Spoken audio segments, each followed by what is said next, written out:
Sorry, I got caught up. I'm doing storyboards for a film that I have to make, which, fun fact, I forgot I had to make this film this week. I thought I had time to think about it, but I don't. I don't have time to think about it. So all this weekend, I'm going to be frantically making a film and editing a film, which sucks. That I forgot to do that. And also, sorry, I'm late. I was just writing. I rewrote it.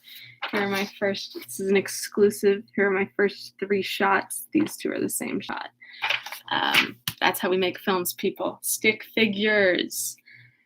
So I'll get goofed on that one, but we'll see. We'll make it happen.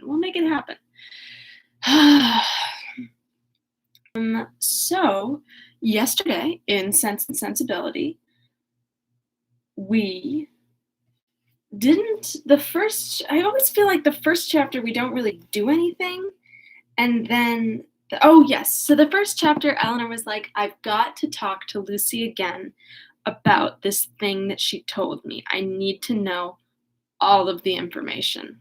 Like, maybe Edward could be happy with this girl, like, I don't know. And the whole first chapter, she's like, how do I get to talk to this girl again? And so then at the end of the first chapter, she was like, I figured it out. I'm going to go talk to her. And then the second chapter is them talking.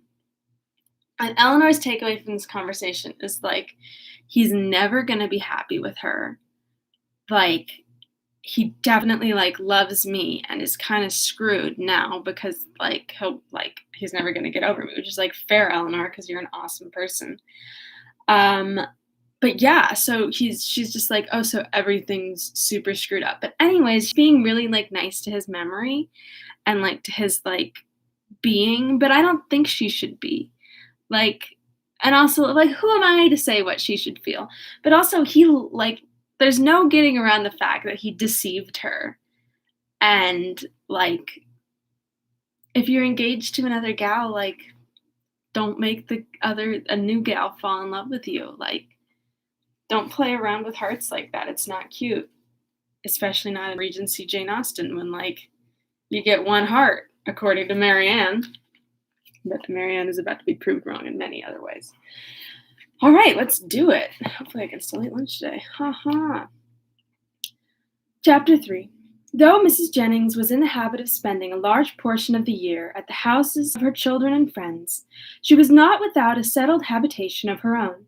Since the death of her husband, who had traded with success in a less elegant part of town, she had resided every winter in a house in one of the streets near Portman Square. Towards this home she began on the approach of January to turn her thoughts, and thither she one day abruptly, and very unexpectedly by them, asked the elder Miss Dashwoods to accompany her. Eleanor, without observing the varying complexion of her sister and the animated look which spoke no indifference to the plan, immediately gave a grateful but absolute denial for both, in which she believed herself to be speaking their united inclinations. The reason alleged was their determined resolution of not leaving their mother at that time of year. Mrs. Jennings received the refusal with some surprise. She spelled surprise Surprize, and I love it. And repeated her invitation immediately. Oh, Lord, I am sure your mother can spare you very well, and I do beg you will favor me with your company, for I've quite set my heart upon it. Don't fancy that you will be any inconvenience to me, for I shan't put myself at all out of my way for you. It will only be sending Betty by the coach, and I hope I can afford that. We 3 shall be able to go very well in my chaise when we are in town. If you do not like to go wherever I do, well, good, you may always go with one of my daughters. I am sure your mother will not object to it, for I have such good luck in getting my own children off my hands that she will think me a very fit person to have the charge of you, and if I don't get one of you at least well married before I have done with you, it shall not be my fault. I shall speak good word for you to all the young men, you may depend upon it. I have such a notion. It's not Sir John's voice. I have such a notion, said Sir John, that Miss Marianne would not object to such a scheme, if her elder sister would come into it. It is very hard indeed that she should not have a little pleasure because Miss Dashwood does not wish it. So I would advise you two to set off for town when you are tired of Barton without saying a word to Miss Dashwood about it. Nay, cried Miss Jennings, I am sure I shall be monstrous glad of Miss Marianne's company, whether Miss Dashwood will go or not. Only the more the merrier, I say, and I thought it would be more comfortable for them to be together, because if they got tired of me, they might talk to one another and laugh at my odd ways behind my back. But one or the other, if not both of them, I must have. Lord bless me, how do you think I can live for poking by myself? I, who have been always used till this winter to have Charlotte with me. Come, Miss Marianne, let us strike hands upon a bargain, and if Miss Dashwood will change her mind, and by, why, so much the better. I thank you, ma'am, sincerely thank you, said Marianne with warmth.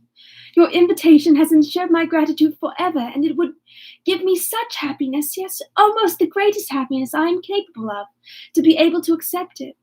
But my mother, my dearest, kindest mother, I feel the justice of what Elinor has urged, and if she were to be made less happy, less comfortable by our absence, oh, no, nothing should tempt me to leave her.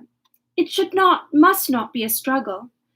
Mrs. Jennings repeated her assurance that Mrs. Dashwood could spare them perfectly well, and Elinor, who now understood her sister and saw to what indifference to almost everything else she was carried by her eagerness to be with Willoughby again, made no farther direct opposition to the plan, and merely referred it to her mother's decision, from whom, however, she scarcely expected to receive any support in her endeavour to prevent a visit, which she could not approve of for Marianne, and which, on her own account, she had particular reasons to avoid. Whatever Marianne was desirous of, her mother would be eager to promote. She could not expect to influence the latter to be cautious of conduct in an affair, respecting which she had never been able to inspire with her distrust, and she dared not explain the motive of her own disinclination for going to London. That Marianne, fastidious as she was, thoroughly acquainted with Mrs. Jennings' manners, and invariably disgusted by them, should overlook every inconvenience of that kind, should disregard whatever must be most wounding to her irritable feelings, in pursuit of one object, was such a proof, so strong, so full of the importance of that object to her, as Elinor, in spite of all that had passed, was not prepared to witness. On being informed of the invitation, Mrs. Dashwood, persuaded that such an excursion would be productive of much amusement to both her daughters, and perceiving, through all her affectionate attention to herself, how much the heart of Marianne was in it, would not hear of their declining the offer upon her account, insisted on their both accepting it directly, and then began to foresee with her usual cheerfulness a variety of advantages that would accrue to them all from this separation. I am delighted with the plan, she cried. It is exactly what I could wish. Margaret and I shall be as much benefited by it as yourselves. When you and the Middletons are gone, we shall go on so quietly and happily together with our books and music. You will find Margaret so improved when you come back, and I have a little plan of alteration for your bedrooms, too, which may now be performed without inconvenience to anyone. It is very right that you should go to town. I would have every young woman of your condition in life acquainted with the manners and amusements of London. You will be under the care of a motherly good sort of woman, of whose kindness to you I can have no doubt. And in all probability you will see your brother, and whatever may be his faults, or the faults of his wife, when I consider whose son he is, I cannot bear to have you so wholly estranged from each other. Though with your usual anxiety for our happiness, said Elinor, you have been obviating every impediment to the present scheme which occurred to you, there is still one objection which, in my opinion, cannot be so easily removed. Marianne's countenance sunk. And what, said Mrs. Dashwood, is my dear prudent Elinor going to suggest? I don't think they're related. I think they're just friends. What formidable obstacle is she now to bring forward? Do not let me hear a word about the expense of it. My objection is this, though I think very well of Mrs. Jennings' heart, she is not a woman whose society can afford us pleasure, or whose protection will give us consequence. That is very true, replied her mother, but of her society, separately from that of other people, you will scarcely have anything at all, and you will almost always appear in public with Lady Middleton. If Elinor is frightened away by her dislike of Miss Jennings, said Marianne, at least not prevent my accepting her invitation. I have no such scruples, and I am sure I could put up with every unpleasantness of that kind with very little effort. Damn, they're just so mean to Eleanor.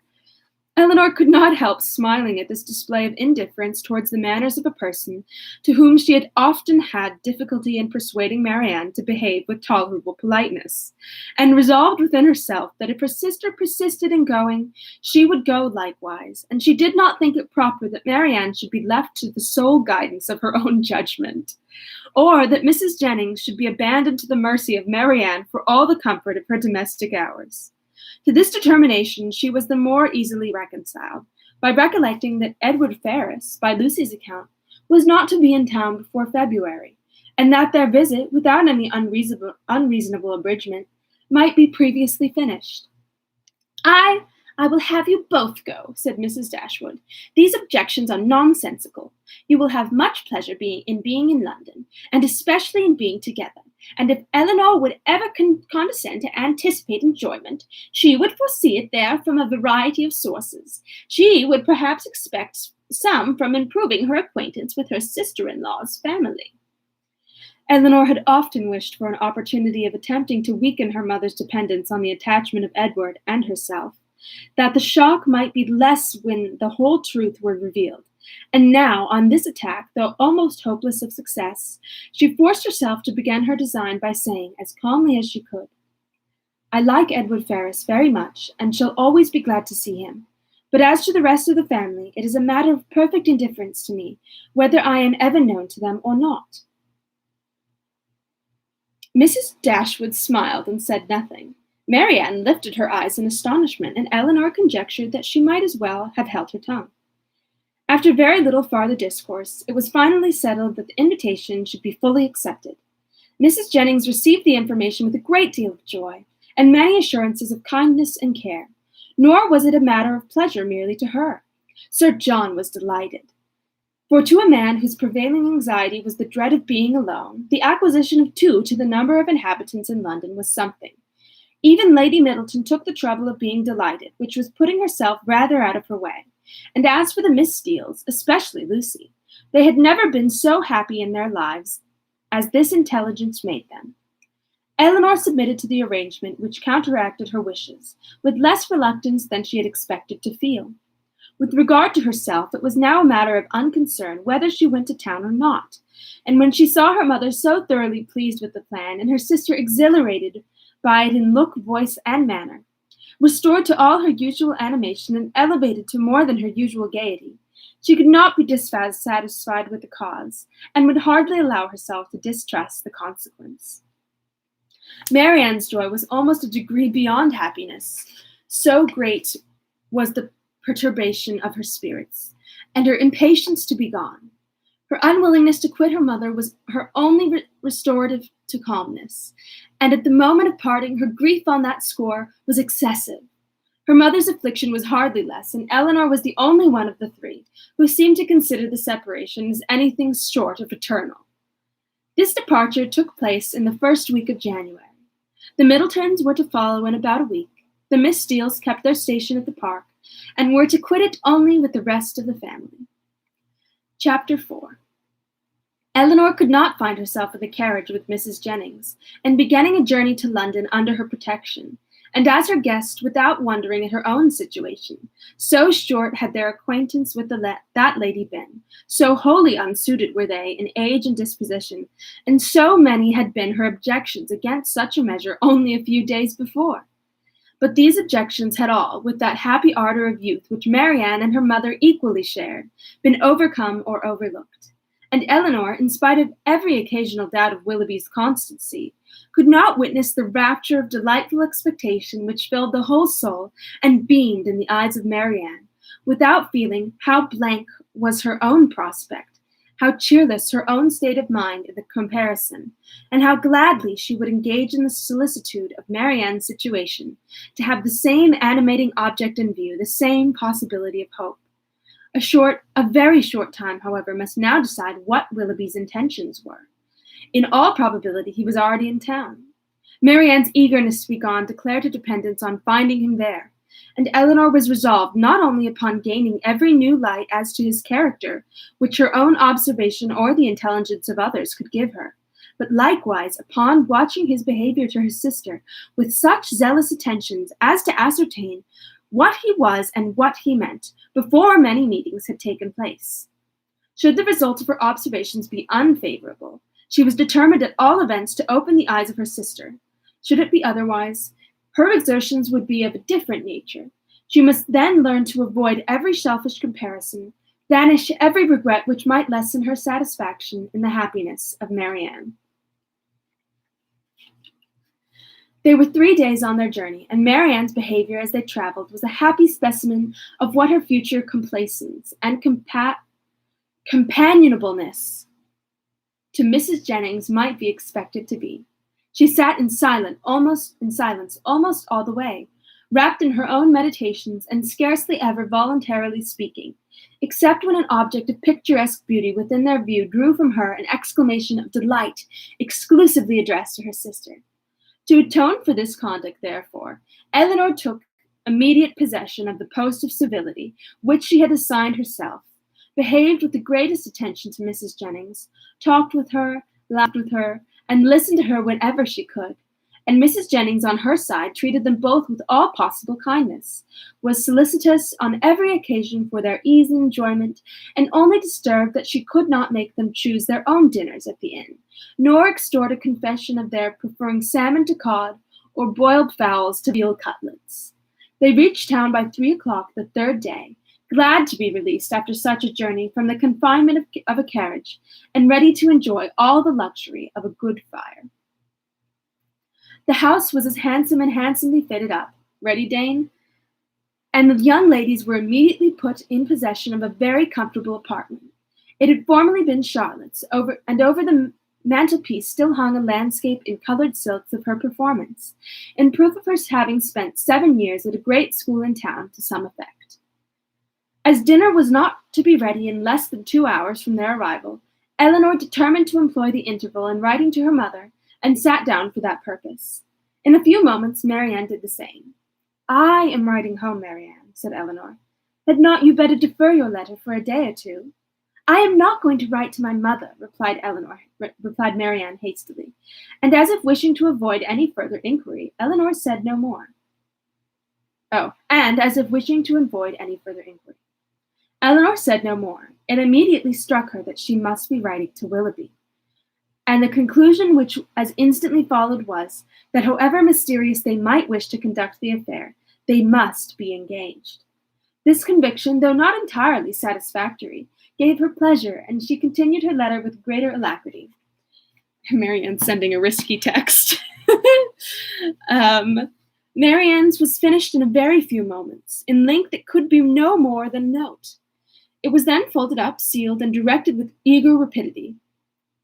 Eleanor thought she could distinguish a large W in the direction, and no sooner was it complete than Marianne, ringing the bell, requested the footman who answered it to get that letter conveyed for her to the 2-penny post. This decided the matter at once. Wait, you just sent a risky text? A risky or risque? I don't know. Shiv, I need to know more.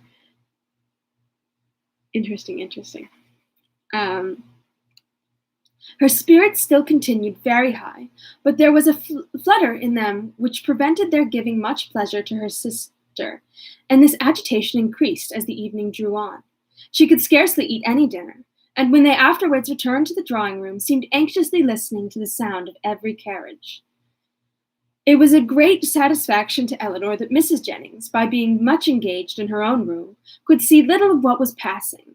The tea things were brought in, and already had Marianne been disappointed by more than once by a rap at a neighboring door, when a loud one was suddenly heard which could not be mistaken for one at any other house.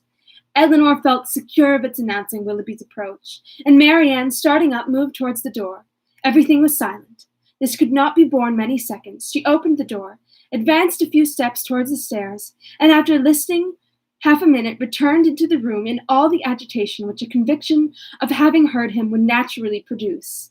In the ecstasy of her feelings, at that instant she could not help exclaiming, Oh, Eleanor, it is Willoughby indeed. Oh my God, guys. Oh, I better head. And seemed almost ready to throw herself into his arms when Colonel Brandon appeared. Colonel Brandon, Colonel Brandon, the only man we support in this house. um, well, anyways. Oh, I'm so excited. Wow. It was too great a shock to be borne with calmness, and she immediately left the room. Oof! Oh no!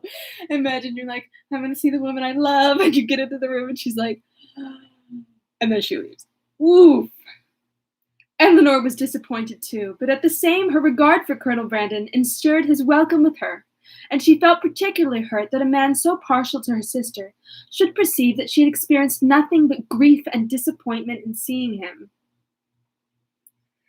That he even observed Marianne as she quitted the room with such astonishment and concern as hardly left him the recollection of what civility demanded towards herself.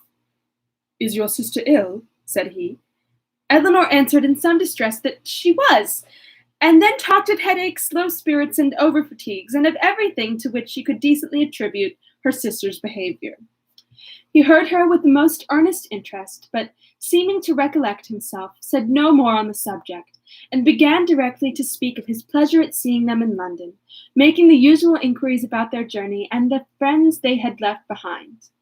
In this calm kind of way, with very little interest on either side, they continued to talk, both of them out of spirits, and the thoughts of both engaged elsewhere. Eleanor wished very much to ask whether Willoughby were then in town, but she was afraid of giving him pain by any inquiry after his arrival, and at length, by way of saying something, she asked if he had been in London ever since she had seen him last. Yes, he replied with some embarrassment. Almost ever since. I've been once or twice at Delaford for a few days, but it has never been in my power to return to Barton. This, and the manner in which it was said, immediately brought back to her remembrance all the circumstances of his quitting that place, with the uneasiness and suspicions they had caused to Mrs. Jennings, and she was fearful that her question had implied much more curiosity on the subject than she had ever felt. Mrs. Jennings soon came in. "Oh, Colonel," said she, with her usual noisy cheerfulness, "I am monstrous glad to see you. Sorry I could not come before, beg your pardon, but I have been forced to look about me a little and settle my matters, for it is a long while since I have been at home, and you know one has always a world of little odd things to do after one has been away for any time. And then I have Cartwright to settle with. Lord, I have been as busy as a bee ever since dinner." I love that phrase. "But pray, Colonel, how came you to conjure out that I should be in town today?" "I had the pleasure of hearing it at Mr. Palmer's, where I have been dining." "Oh, you did? Well, and how do they all do at their house? How does Charlotte do? I warrant you she is a fine size by this time." "Mrs. Palmer appeared quite well, and I am commissioned to tell you that you will certainly see her tomorrow." "Ay, to be sure, I thought as much. Well, Colonel, I have brought 2 young ladies with me, you see. That is, you see but one of them now, but there is another somewhere. Your friend Miss Marianne, too, which you will not be sorry to hear.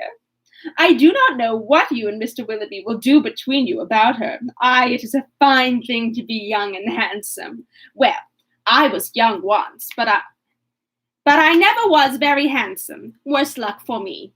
However, I got a very good husband, and I don't know what the greatest beauty can do more. Ah, poor man, he has been dead these 8 years and better. But, Colonel, where have you been to since we parted? And how does your business go on? Come, let's have no secrets among friends." A customary mildness to all her inquiries, but without satisfying her in any.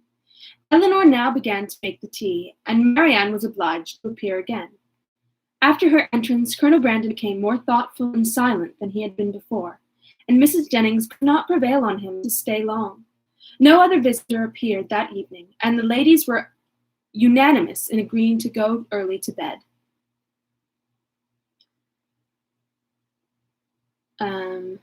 Marianne rose the next morning with recovered spirits and happy looks. The disappointment of the evening before seemed forgotten in the expectation of what was to happen that day. They had not long finished their breakfast before Mrs. Palmer's barouche stopped at the door, and in a few minutes she came laughing into the room, so delighted to see them all, that it was hard to say whether she received most pleasure from meeting her mother or the Miss Dashwoods again. So surprised at their coming to town, though it was what she had rather expected all along, so angry at their accepting her mother's invitation after having declined her own, though at the same time she would never have forgiven them if they had not come. "Mr. Palmer will be so happy to see you," said she. "What do you think he said when he heard of your coming with mamma? I forget what it was now, but it was something so droll." She just gets so much joy from her husband. I love it. After an hour or two spent in what her mother called comfortable chat, or in other words, in every variety of inquiry concerning all their acquaintances on Mrs. Jennings' side, and in laughter without cause on Mrs. Palmer's, it was proposed by the latter that they should all accompany her to some shops where she had business that morning, to which Mrs. Jennings and Eleanor readily consented, as having likewise some purchases to make themselves, and Marianne, though declining at first, was induced to go likewise. I think Charlotte is played by Imelda Staunton, who plays Dolores Umbridge in Harry Potter. I think she is, but I can't remember perfectly. Wherever they went, she was evidently always on the watch. In Bond Street especially, where much of their business lay, her eyes were in constant inquiry. In whatever shop the party were engaged, her mind was equally abstracted from everything actually before them, from all that interested and occupied the others. Restlessness and dissatisfied everywhere.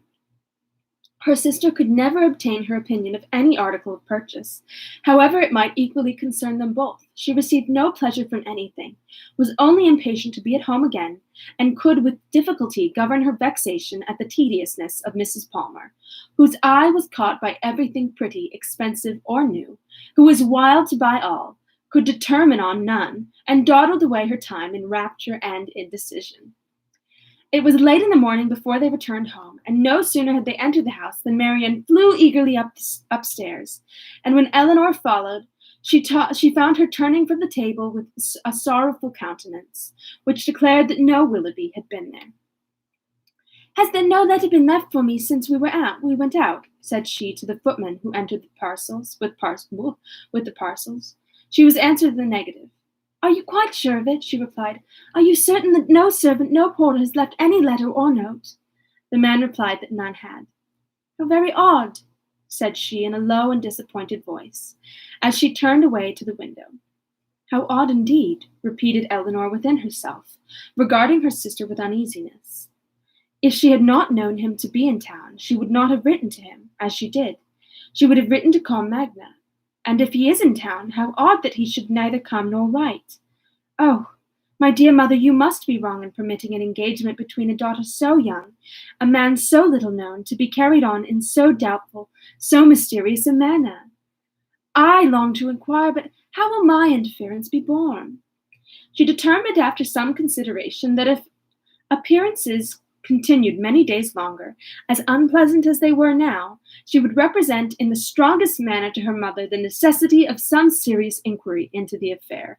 Sometimes we forget that Marianne is 16 and like a baby. She's a sophomore in high school, guys. Like, oh, honey. Oh man, that's barely out of middle school. Mrs. Palmer and the two elderly ladies of Mrs. Jennings' intimate acquaintance, whom she had met and invited in the morning, dined with them. The former left them soon after tea to fulfill her evening engagements, and Eleanor was obliged to assist in making a whip table for the others. Marianne was of no use on these occasions, as she would never learn the game, and though her time was therefore, at her own disposal, the evening was by no means more productive of the pleasure to her than to Eleanor, for it was spent in all the anxiety of expectation and the pain of disappointment. She sometimes endeavored for a few minutes to read, but the book was soon thrown aside, and she returned to the more interesting employment of walking backwards and forwards across the room, pausing for a moment whenever she came to the window in hopes of distinguishing the long-expected rap. that's the end of chapter 4. Oh, Marianne. Oh, baby girl. I wish for you. I'm sorry. I'm sorry. I still 16. Why? If you look at my little purple tab, how funny. It's time flies when you're reading books. All right. Why won't anyone? Okay, I'll see you guys tomorrow. Tomorrow's Friday. I will be at it. Oh, my connection is unstable. We're trying to reconnect. Okay, apparently we reconnected. But I'm going to yeet out. I got to go make myself lunch really fast. And I will see you later tomorrow at 3. Okay, goodbye.